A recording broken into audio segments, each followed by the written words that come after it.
Hi everyone, this is Kirei with another process video for Bramble Fox.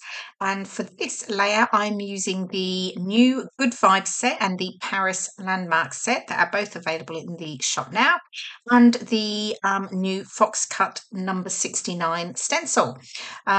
So I pulled out the new Vicki Boutin Where to Next collection because pretty obviously I'm going to be scrapping some Paris photos. And those of you who are familiar with Bramble Fox have probably seen quite a few of these photos because a large group of us went over to Paris recently and to go to the Version Scrap show, which was fantastic.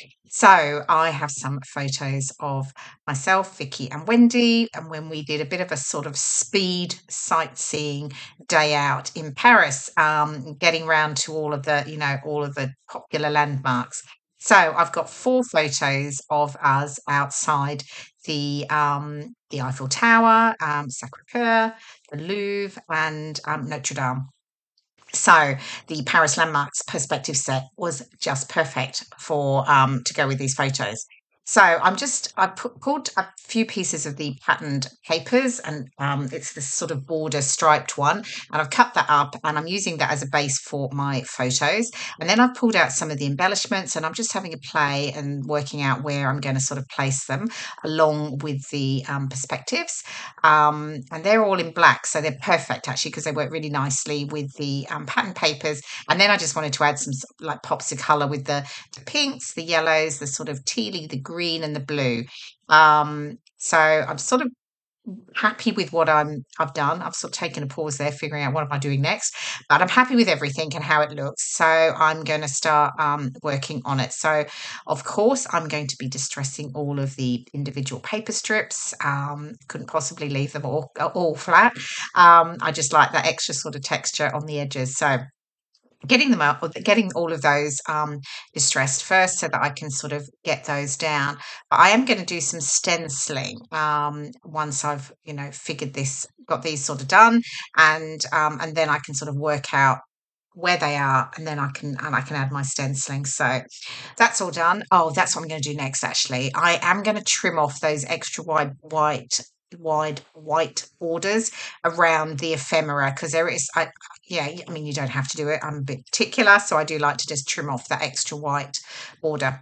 Okay, I'm happy now. I've got all of the ephemera trimmed down, and now I'm going to work on the stenciling. I've drawn around actually already just with pencil where the pattern papers sit, and I'm pulling in now some Distress Oxides along with the stencil, and I'm just going to sort of add that detailing. Now, to be fair, I do end up covering quite a lot of this up, but hey, I know it's there, and you can just see little pops of it, so that's fine.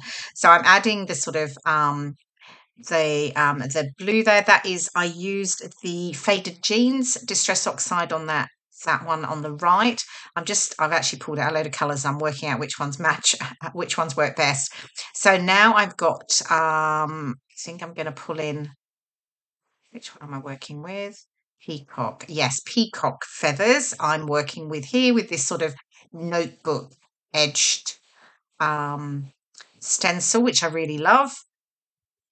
And I'm also going to add the scalloped one and another one. Oh, here we go. I'm adding in, which one am I adding in now? Now I start adding this, and this is scattered straw, and I add it in yellow, and I actually changed my mind. I actually think I should have left it in yellow, but I cover it up with the Hickory Smoke in grey, which doesn't look great. So I should have, I think, left it in yellow. I think I would have been happier. Anyway, you live and learn, and it's a tiny amount that you see anyway, so it doesn't matter. So, and then I'm going to actually go round the edges of the stencil with just a fine black journaling pen. I've quite a few people do that, and I really like the sort of effect it gave. It pulls up the detail a little bit more. So I do that around all of the stencils. So working around here, then I'll go around the notebook one. You just have to be a little bit careful here because of the fine detail pieces on the stencil. I go around the edge of that, and I really like the way it looks. Actually, it's sort of rather than the stencil being sort of a softer, it gives it a more bolder feel. It sort of pops out a little bit more from the background. Right, so I can then sort of work in my pattern papers and I'm just looking at placement. I'm deciding that I'm going to now, this is where I changed it and I add the sort of hickory smoke, which is like a grey over the top, but it looks a bit, it's not great. Anyway, as I said, it's fine because it's such a tiny piece that's popping through anyway. It doesn't really matter. Okay, I'm just working out because I'm going to add a little bit more actually. I'm going to add this scalloped edge as well. And I'm pulling out the Evergreen Bough Distress Oxide and just adding a bit to the top and the bottom here as well. And then I'll also go around the edges with the black journaling pen. And then I'm sort of ready to get everything layered onto it, onto the background. So here we go. Okay, so I moved on. I have got my 4 photos and I've decided to mount them on this sort of peachy pink matte paper just so that they pop a little bit from the background because it is going to be quite, it's sort of quite busy. I've just actually realised here, if you noticed, those 2 photos, I hadn't trimmed them down on that top edge. I still had a wider white border, so I was just doing that.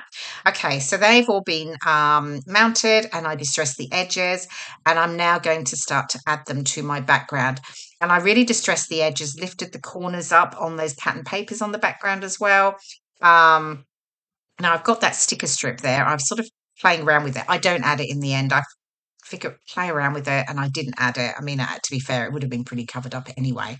So I've got this, I love that sort of that note board clip piece there that I'm going to add as a little backing for that top right photo.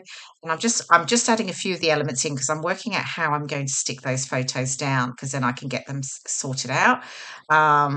Okay, now we can stick finally, which is good. So just adding the noteboard there. And I've just raised the top edge with foam pads. Just again, it's flat at the bottom. It just adds that extra dimension. And I'll do the same with all of my photos. Right, I have moved on because I was fiddling around quite a lot. So I've added all my ephemera. So appropriately, obviously, the travel ephemera. And I'm now pulling and sticking down the landmark elements from the set. So using the glossy accents. So we've got the Eiffel Tower, we've got some of the words, Paris, Ooh La La and Magnifique, and I've got the Arc de Triomphe and the Louvre as well. So I'm just getting those all added down. I like the pops of black that adds. Nearly forgot to stick down my Good Vibes title, but we'll get that stuck down now. And then I'm sort of almost there. There are a few little bits I add off camera after I'd finished because I just decided I needed a couple of little bits. I had my journaling over there onto the left below the title. Popped in a little safety pin there that I just had on my, on my craft desk, but I changed that to a little beaded cord. And I've got a little geotag there that says here, and I honestly fiddle around with that. Look, can't quite decide, but I feel like I need to add a bit of yellow. There we go, and I've added it in down that bottom there. Okay, here is the final layout. I've added in the beaded cord at the top, as you can see, journaling down on the left, and I added a few more little star stickers as well. Here are the close-up photos of the Paris Landmark set, the Good Vibes set, and the Fox Cut Stencil number 69. Hope you've enjoyed watching my process video, and I will see you again soon. Thanks so much. Bye for now.